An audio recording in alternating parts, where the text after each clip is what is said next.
just before the microphone, I told that I really hate the time when you're just waiting for your presentation time, and so I made some timer for it.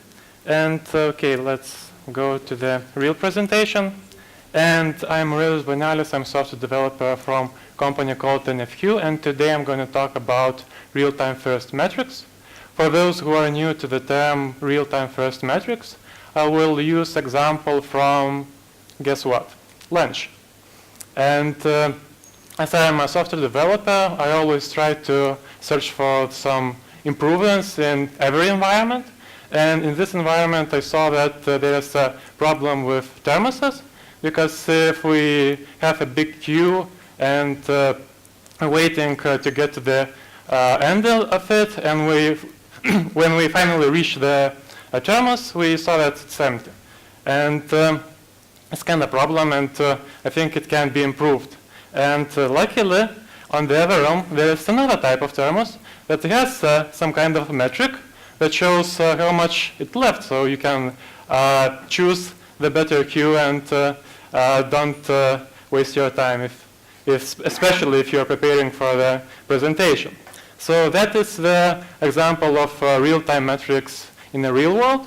But of course, we are in a build stuff, which is software conference, and today I'm not going to talk about the food. I'm going to talk about software development. And in particular, I will going to present 3 parts. One part will be introduction, what are metrics. Another part will be comparison for the real-time metrics and delayed metrics. So there's no silver bullet for everything. So you should understand both advantages and disadvantages. And I also like demos, because every good presentation should have a demo. Okay, so let's start from the first part, what are metrics? And I give you a copy-paste from Wikipedia what is metrics, but it's not fun. So I thought it will be better to use a personal example. And what I was doing, I was writing a script to download from AWS Glacier. It is very cheap storage for big files, but it doesn't have a very good UI to download files. Probably it's the marketing reason. And it was doing the 2 simple things, just signing the request and then downloading the file. And for the small files, it was working very fine. But when I try to download some bigger video, I get this connection reset by peer error. So what we developers usually do when we get the error message, we usually go to Stack Overflow and check what we should do. And they said that you should use some buffer and store some packets in memory. So there could be a problem that the network speed and writing to disk is different. So we can do Stack Overflow-driven development, but if we're more serious, then we should take all information as a hypothesis and then test it ourselves. So I remembered what are real-time metrics, and that net data is one of them. So I did exactly that. I checked what are the network traffic and what are writing to disk while I was running my application. And I tried different values for the buffer, so I could really understand what is going on, and if I raise the value, what are the memory consumption and how it affects the network traffic and writing to disk, and if I lower it. So this is a basic example how you can better understand your software even without changing a line of code, and of course you can make a more calculated decision, not like just use 1 gigabyte, just use 20 kilobytes, etc.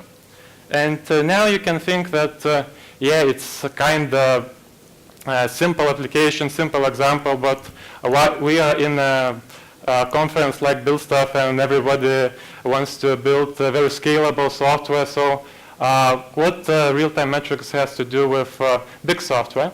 And for my opinion, it is the easiest way to go to the data-driven development. area as compared to other ways when we want to work with big data or need to solve some consistency problem. So from my opinion, if you if you're having a little project or you want to just test the technology, going from the real-time metrics is the way to start it. So that is about the introduction and what are metrics. So now you should have a simple understanding what are metrics and what they can do. And now when I propose that the real-time metrics are a good thing, it's time to compare it in some real use cases. So I will be talking about two subtopics. It's decision making and debugging. And to illustrate those, I will use three tools. One is NetData. Basically, it's a real-time monitoring tool, and it is intended to be used on one instance. As opposite, Elasticsearch is a database, and it can be installed on one instance, but in practice it's usually installed in a cluster. And finally, the CloudWatch is the proprietary tool for Amazon Cloud. And if you're not familiar with Amazon Cloud, there is Google Cloud Monitoring or some Azure application inspector or something like that. So every cloud has something similar. And CloudWatch is the example where you want to work with hundreds, thousands instances, and it could scale as the cloud scales. So let's start from decision making, and as every programmers do, let's start from the problem. So I want to tell a story from a real story from my personal experience. My team was doing some big database migration, and when Percona tool said that yeah, migration is finished, we checked the service looks still working, and there was a final check to see if there are difference between the old data and new data, because we have different sources and some converters in between. And then when we checked, it was, whoa, there are more and more errors coming, and that means that we should roll back or what to do. And then a colleague told it very calmly and very simply, look, there's out of sync MySQL slave cluster, and you're checking it with a slave, so it's okay. You don't need to roll back. And then you're a kind of situation, then what? I'm doing the deployment, and there's some data that can make my big decision wrong. And this is just one example. There are plenty more of them when you are doing some debugging, some big debugging or deployment, and you think that you can trust the data that's are presented to you. And one of the my favorite example is with Kibana. When on one tab you see the data, on another tab you don't see them. And the reason was that because of some URL, there was a JavaScript error, and not all data was presented. So you never know that it's true. Also, there was another problem when the Amazon Lambda was used to push logs from CloudWatch to Elasticsearch, and then Elasticsearch had a capacity limit of 50, and because there were too many messages, it just started dropping the packets.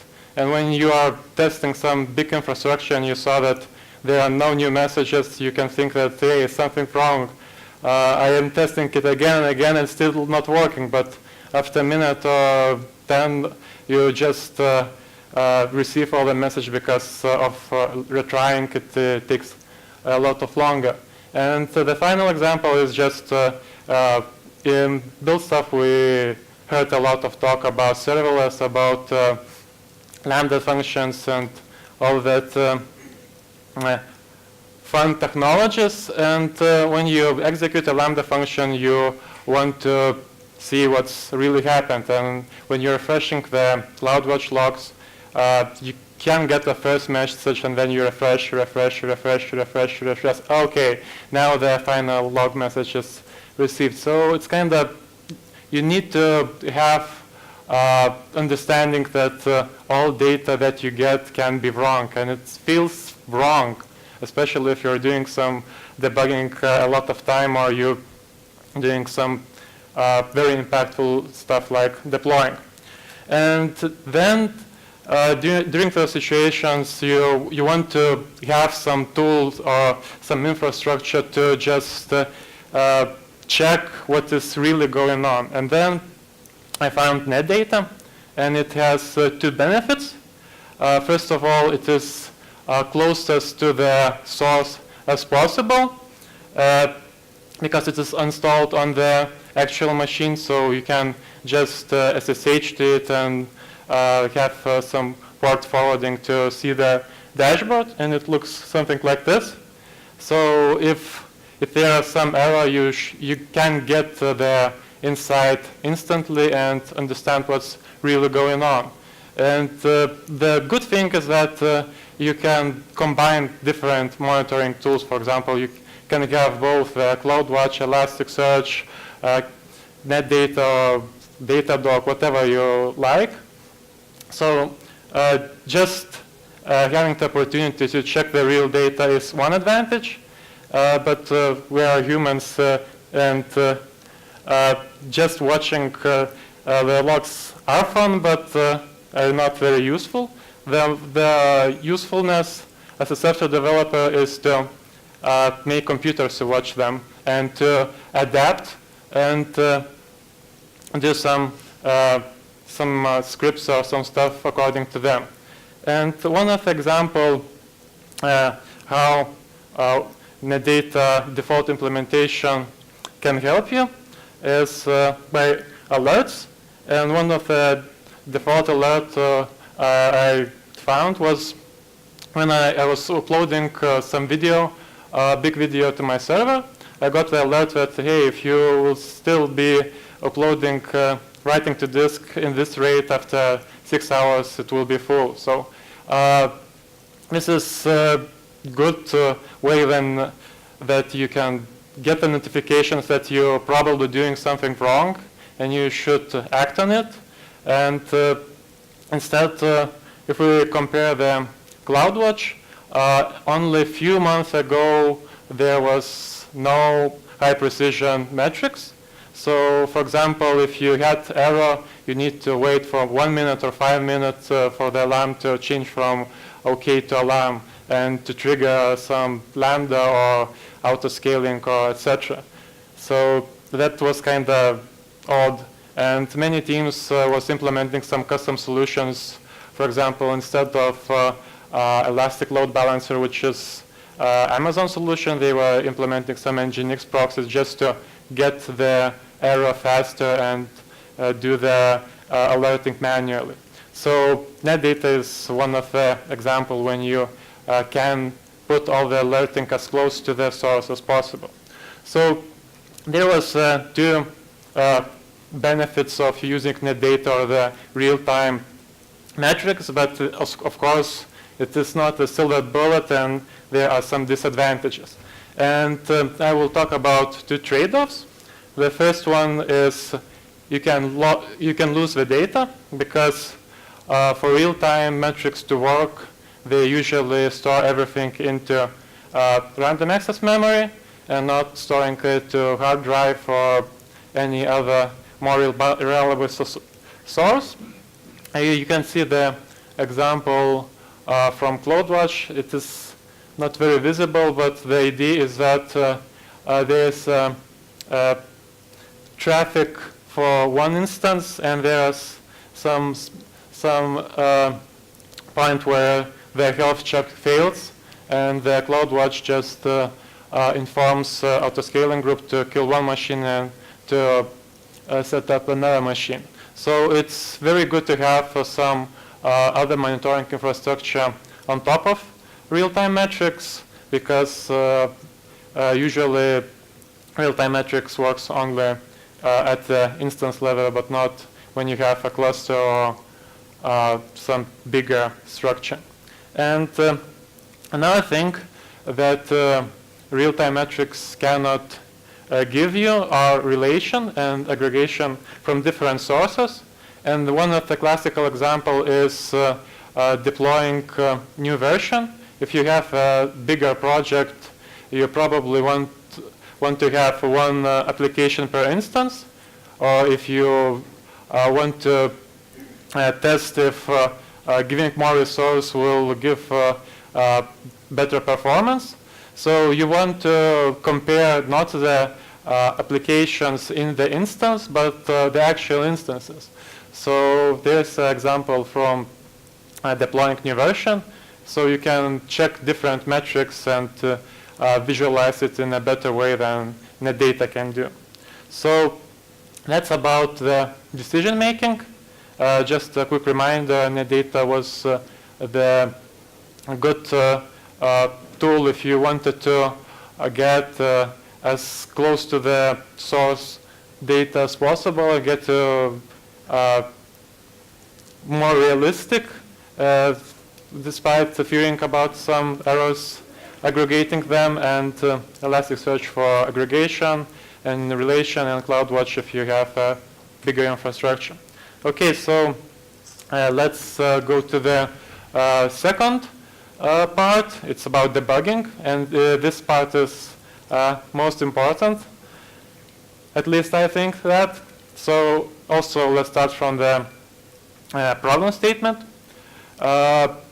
These days we have a lot of tools to debug things, and a lot of modern tools to debug.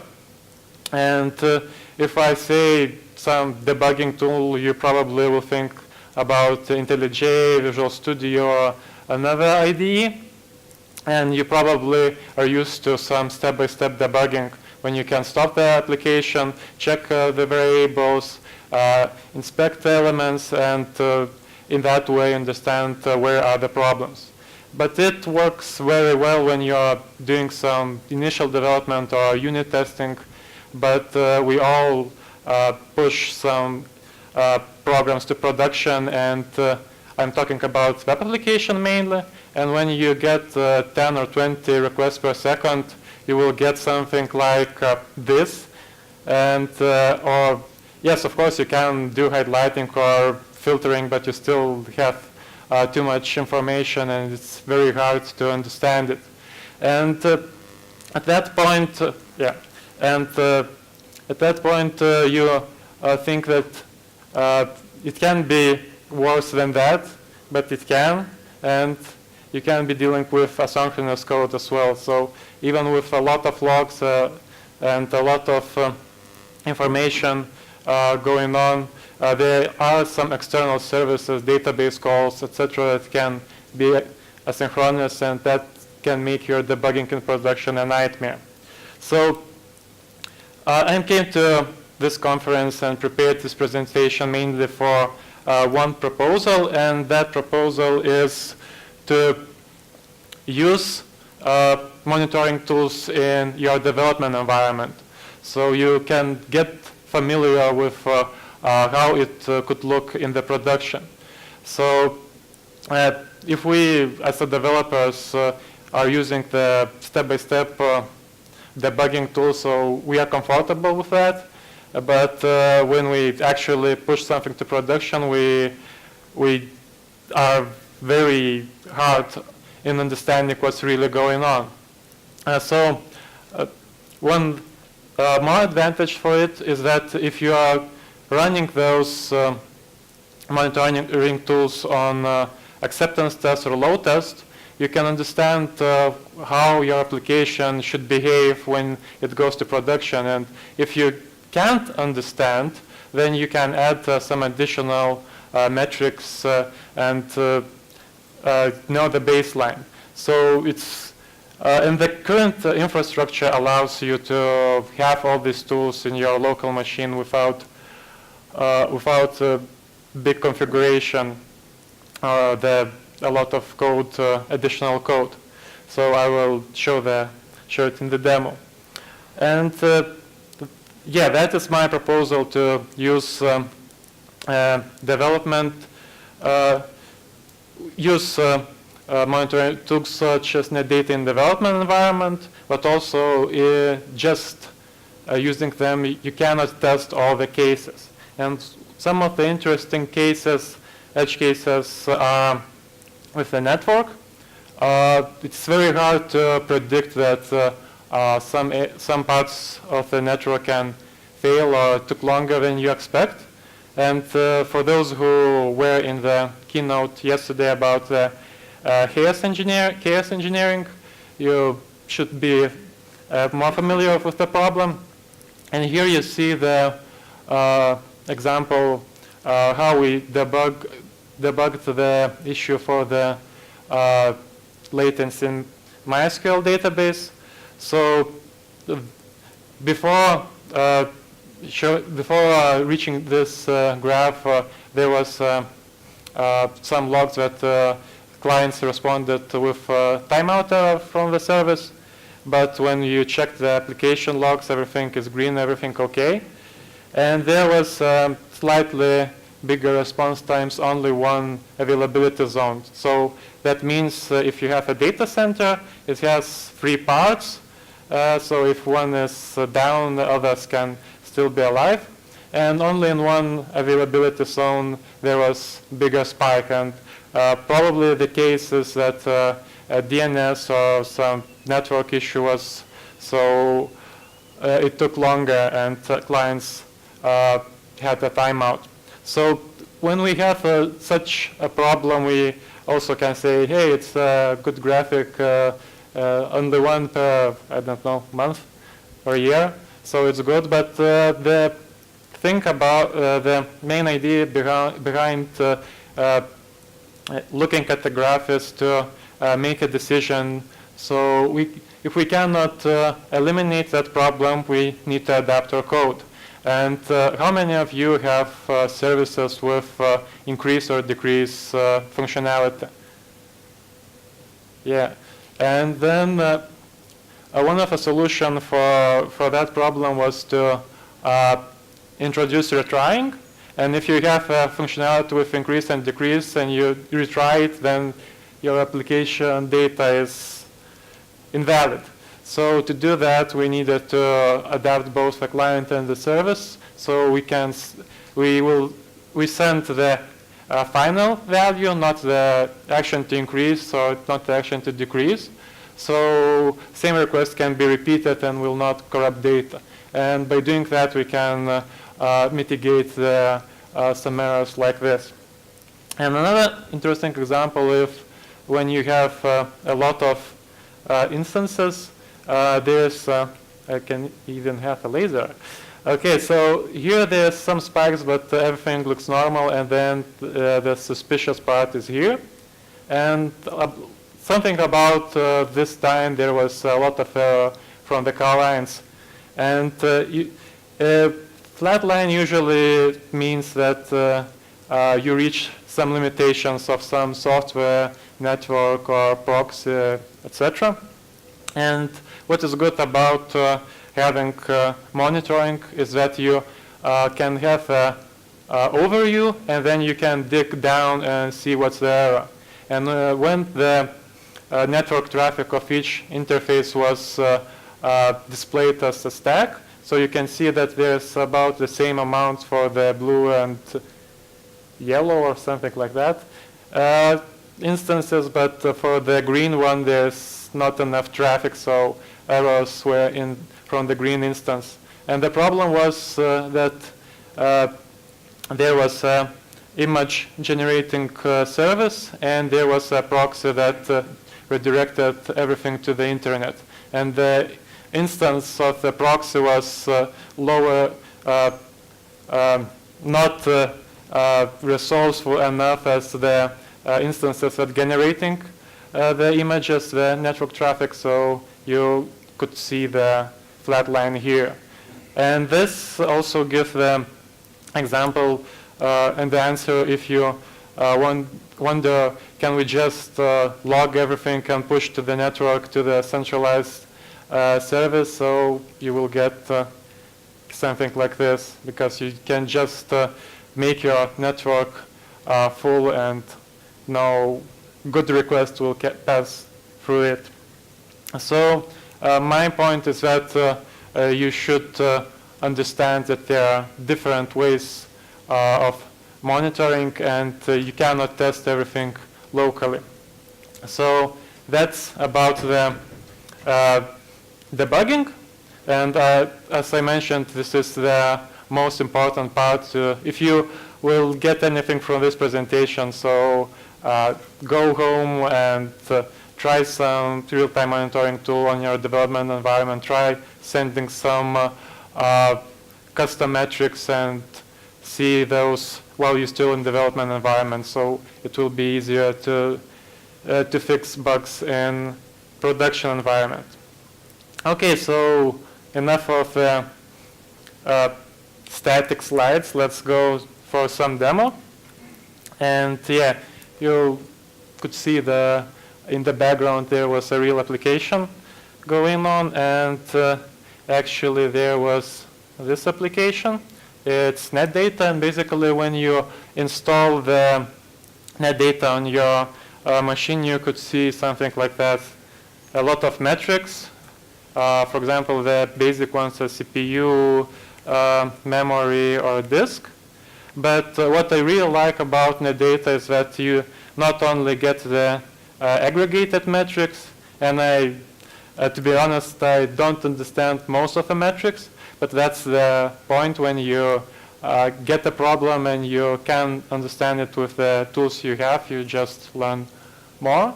So when I have see some problems, so I can filter it by the containers and to see how each container is doing separately. So it's very easy if you are doing some load testing or your system consists of, as we like to call, microservices. And the same thing that you can do in your local environment, you can also do on production. Of course, by default, it is binded to all ports, but for security, it's better to have on the local host. But just for the demo, I using Nginx proxy that, yeah, you can try this URL, it's password protected. So yeah, so if we see the, if we see the container for the web, and we are scrolling some elements, you can see that there is write memory spike here. So NetData is one of the tools that can monitor itself and not crash. Try to do this with Elasticsearch or other append-only database. And so what is interesting is that when you go to some aggregated metrics such as this, and you see that there's some strange things going on, and you can go to some custom metrics here and see some similar ones. So I just pushing the, well, NetData has a full support for statsd protocol, so the application can just push metrics using statsd protocol to NetData, and you can see those here. And what are those doing? Can make it a little bigger. What are those doing? Are pushing aggregated metrics to CloudWatch. So if my instance will go down, so I could at least have some sort of metrics to understand the cause. And those metrics are pushing to CloudWatch. And I will not hit refresh button before showing this because the hotel Wi-Fi is, as in all conference, very good. Okay, so by default, Amazon gives you basic metrics about the network, about the CPU, about the writing to disk, but by default it does not give any metrics about memory usage and disk space, because that's the way virtualization works. So I am pushing those, and it's a real site. And yeah, usually so it's real. Okay, so another interesting thing is you can see that it's real time, but what I really like when I go to some container, I can have isolated version what's happening here. For example, if you would want to download slides for this presentation, you could go to my page and click on the slides, and you can actually see that there is spike in usage. So that's the way you can understand if somebody is DDoSing your service or what's going on. This is just a basic metrics, but you can also add many custom ones. And that way, when you are in production environment, you can feel the same way as in local environment and understand what's happening there. So yeah, and another interesting idea is that if you have some error or some alarms, I think there is one alarm on my local machine that says that I'm running out of disk space. So if you have some error on your production environment, NetData has a REST API, and you can export all the metrics here, and send to some safer place, for example, S3 or other backup server. So when for example, you have an error in the middle of the night that something goes wrong, so there's a UI to export all the metrics, but you can program it using REST API, because basically it just calls REST API, and then put everything, so you can put everything in a safe storage, and then in the morning you can just check what's happening and get all the details and understand the problem easier. So I still have, I think, some time. So in the description I told that there will be some exotic ways to monitor them, and I already told that there was some script that was pushing metrics to CloudWatch, and because of the slow internet connection, it is pushing it very slowly.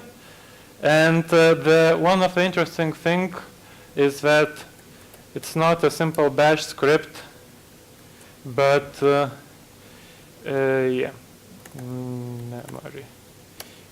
but it is distributed graph shell, and that means that there's a bash fork that supports running programs in parallel and making them not that painful. And to show that,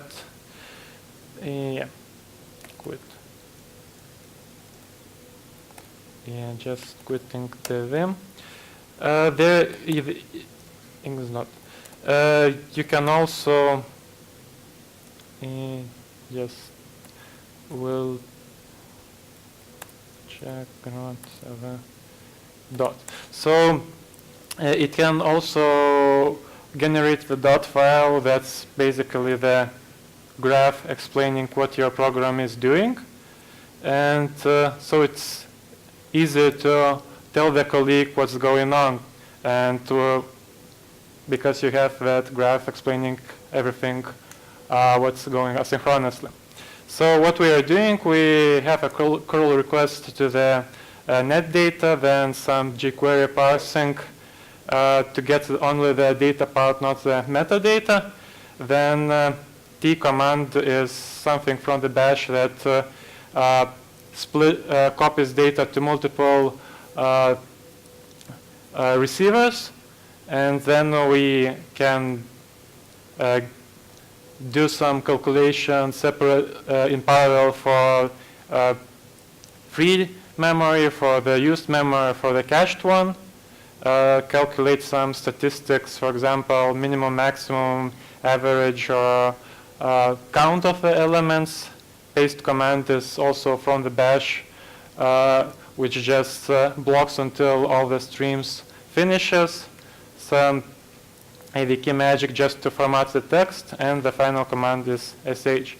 So this is maybe not the most stable tool to work in production, but it gives a very interesting idea about the running elements in parallel and using the file descriptors instead of HTTP request, because you have one stack lower, and you can, if you want to reuse multiple programs, you can reuse them in, you can reuse them still in the file descriptor level, which means you're still only hitting the kernel. Okay, so when you understand what it's supposed to do, we can we can check what's really going on. And as you saw there in the production environment, there was those lines here.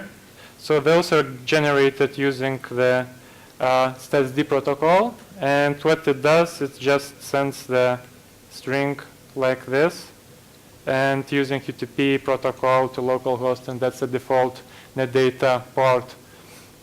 And this, because this is actual working script, not the hello world example, so there are some functions on top of it, and you can see that there are our color request, that there are GQ, there are splitting, and the new thing that you can learn today, because Bill stuff is what programming language can you speak, so now you can speak the distributed graph shell, because it's basically a bash, and there's this line that makes making the commands to get information in parallel, because bash has one curly bracket, and there's added to this format two curly brackets. Okay, so let's change something. What do you think? Because it's demo. Okay, so to understand, when I am debugging, I not usually use the shell script as the end one, but I usually use some cat, and because there is a lot of text, I will just add the new line to do it. And now I just, right new. And now if I run that script again, you can see that this script is calling this command, and basically it's AWS command line interface that pushed the cloud, that pushed metric to CloudWatch using some names, and those are the calculated values from the JQ command. And the main idea I want to tell you while I still have some time is that if you're using monitoring, it's better to have different layers of aggregation. For example, the most detailed data in your instance as per second precision, and then if you go up, you can aggregate it. For example, give the maximum, minimum, and some values to CloudWatch, and on top you can do some health checks. So it will be easier just to see that is there error, where can I search it, and then analyze it in detail. Okay, and probably I still have a few minutes before the questions. If somebody wants to have a question now, I can answer. If not, I can show more demos. Yeah.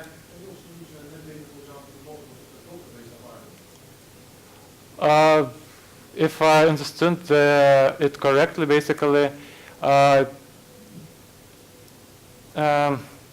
Basically, I'm using NetData outside of Docker environment because I want to monitor the Docker environments itself.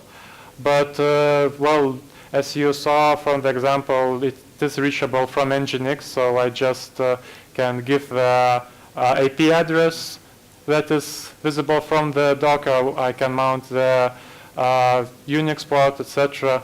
You can also do it inside the Docker, but I don't see any need. Okay, so last exotic thing I want to show you is to, well, what I have here. I saw that we can add some custom metrics to the application, and it can be done using STD protocol. And if you have any application, this is the real one. I just didn't had Hello World application because it will be the second example. So usually what you do, you just search for some plugin for your language. It's a Go language, and then do some initialization and then add the parameters so you can get the information. So it's very specific to your programming language, but it's not a rocket science to add monitoring. And now you can say that does that mean that I should rewrite all my legacy code and add monitoring? Well, the answer could be yes, because you can understand what's really going on. But another exotic solution is to, instead of changing the code itself, you can change wrapper around that program. And for example, if we go to the Rust, what I did, you can see the very simple application. This is more like a hello world. So it just prints some simple output, and then it uses not only the standard output, but also the standard error. Because every application these days and every programming language can have access to standard output and standard error. And if you are pushing some metrics to standard error or some error messages, other applications can interact with it. And if I show you the demo, I think it's free, you can see that there's output that's a simple output, and then the monitoring tool receives those different file descriptor information and push those as a metric. So if we go here and we will check the statsd section, and it counters JSON DB statsd. Just press the thing, refresh. Yeah, we see those events. So you cannot believe that those are the ones actually happened. So let's make them again, and you can see those events happening. So that's a way when you have some application, and that application using some logs to standard error, standard output, you can just switch them and add the wrapper. So what it really does, it uses some bash magic, which is named process substitution. And another fancy name, which just says that these symbols means that instead of using the file, you can redirect the output to your application. And I'm using the Rust because it's still low level, but better than C. And this sign means that you're using the second file descriptor or the standard error. It is easier to understand the bash if we're using something like app.php like this. We can see because usually the bash shows both the standard output and standard error. And if we redirect standard inputs to nowhere, meaning device called null, we can see only the error messages, and we can also redirect error messages and see on the standard output. So it's a basic usage of file descriptors, and by doing that you can wrap wrap around your old application. And yeah, I think my time is going out. Any more questions, or I will continue with the demo? And I think there says no Wi-Fi connection on SLID, but yeah, probably there's no questions also here. Okay, so anybody know Rust? Okay, so we'll be careful. Okay, so let's see what is doing. So we go to Rust, and it should be some SRT and main Rust. And there's some highlighting. Okay. So there's nothing special about this application. There's a lot of code, but I will just say the main things about it. So as probably everybody understands, okay, just to make it bigger. Come on. You just run the program and then start reading lines. And the main thing here is that you're blocking on the input-output, so you can actually do it in parallel. So your producer application is not blocked by the monitoring application. And there's just creating new string and then reading each line.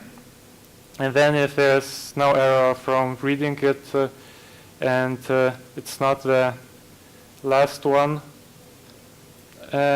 we just call the monitoring library. Rust also have a library for monitoring, which is just the statsd client here. And yeah, and the initialization of the monitoring class, just to show that I'm using the localhost and default port. Okay, so that's the main caveat here, is only that you're reading by line. In that way, you get one line and you instantly produce it, the monitoring. Yeah, and it can be strange while using the increase and decrease. And in fact, by definition, instead, if you put the increase, it shows the last value. And if you want to see the spike, which is easier to track, that there's just an event, not some value increasing all the time. So I just use the increase and decrease. Okay, so that's probably about it, about the demo. Just a quick reminder what we showed and what I haven't showed. And if you're not sleeping and no questions, I will use my last minutes to show the last tool I used in presentation. It's Kibana. And before using that data, I was pushing some logs or metrics to the file. And then because Kibana is using Elasticsearch as a backend, as a database, and all databases needs a lot of memory to run properly. So I didn't want to put it on the server. So I running it locally. And the wrong thing about using Kibana instead of real-time metrics is that you usually push the logs and forget it, and then you really need it. When the time comes when you really need to debug, you realize that not all the data is correct. For example, this is supposed to be the response time, and we see that sometimes it's negative. So I want to say that you should start using real-time metrics, so you will get all the wrong data instantly, and will not. If you are pushing a lot of logs and not using them, so there's a big chance like you see before that, there are some bad data stored, and you're paying for that data. Okay, so very, very quick summary. Before I started using all the metrics, it was the kind of different mindset where you just write a code and, well, write unit test, it works, it's okay. But when I try to use metrics and try to base my decisions on metrics, then it's become the different mindset. For example, if there are two colleagues arguing, let's use Rust, another says that let's use Go, and then the project manager can say, so add two metrics, so let's compare it, let's test it, and make it the data-driven, not like my opinion versus your opinion. It's about testing. So my suggestion to you is get this monitoring like a mindset, and the current ecosystem allows to have real-time metrics right in your application, right in your server, and it doesn't kill your performance. So thank you, and time for question, if we have time.